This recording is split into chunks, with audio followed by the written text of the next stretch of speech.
Daily. Taste the Daily.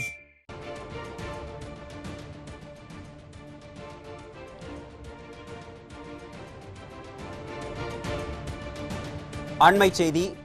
Kerala மாநிலம் வயநாட்டில் நிலச்சரிவால் பாதிக்கப்பட்ட மக்களுக்கு அதிமுக சார்பில் 1 கோடி ரூபாய் நிவாரணத்தை முன்னாள் அமைச்சர் SP வேலுமணி கேரள முதல்வர் பினராயி விஜயனை சந்தித்து வழங்கினார். அந்த காட்சிகளை தற்போது பார்த்து வருகிறோம். இது குறித்த கூடுதல் தகவல்களை தலைமைச் செய்தியாளர் ஜெயக்குமார் வழங்க கேட்கலாம். வணக்கம் ஜெயக்குமார், இது தொடர்பான முழு விவரங்களை நீங்க பதிவு பண்ணலாம். வணக்கம் அருண்.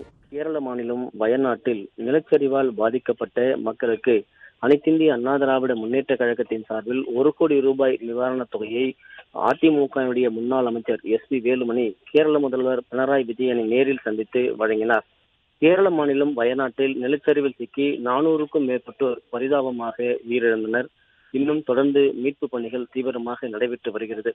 இந்த நிலையில் கடந்த 31ஆம் தேதி அனைத்திந்திய அண்ணா திராவிட முன்னேற்ற கழகத்துடைய பொதுச் செயலாளர் புரட்சித் தமிழர் எடப்பாடி கே பழனிசாமி அவர்கள் அந்த கேரளாவில் வயநாட்டில் பாதிக்கப்பட்ட மக்களுக்கு அதிமுக சார்பில் 1 கோடி ரூபாய் நிவாரணத் தொகை வழங்கப்படும் என்று அறிவித்தார். இந்நிலையில் இன்றைக்கு அனைத்திந்திய அண்ணா திராவிட முன்னேற்ற கழகத்தினுடைய முன்னாள் அமைச்சரும் தலைமை நிலைய செயலாளரும் அதே போன்று சட்டமன்றத்தினுடைய கோடாவுமான SP வேலுமணி கேரள மாநிலம் சென்று கேரள மாநில முதல்வர் பினராயி விஜயனை நேரில் சந்தித்து 1 கோடி ரூபாய் நிவாரணத் தொகையை வழங்கினார்.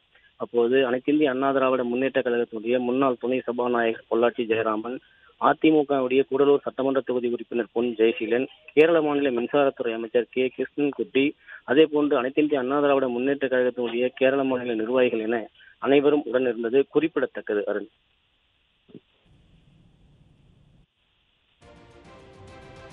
விவரங்களுக்கு நன்றி ஜெயக்குமார்.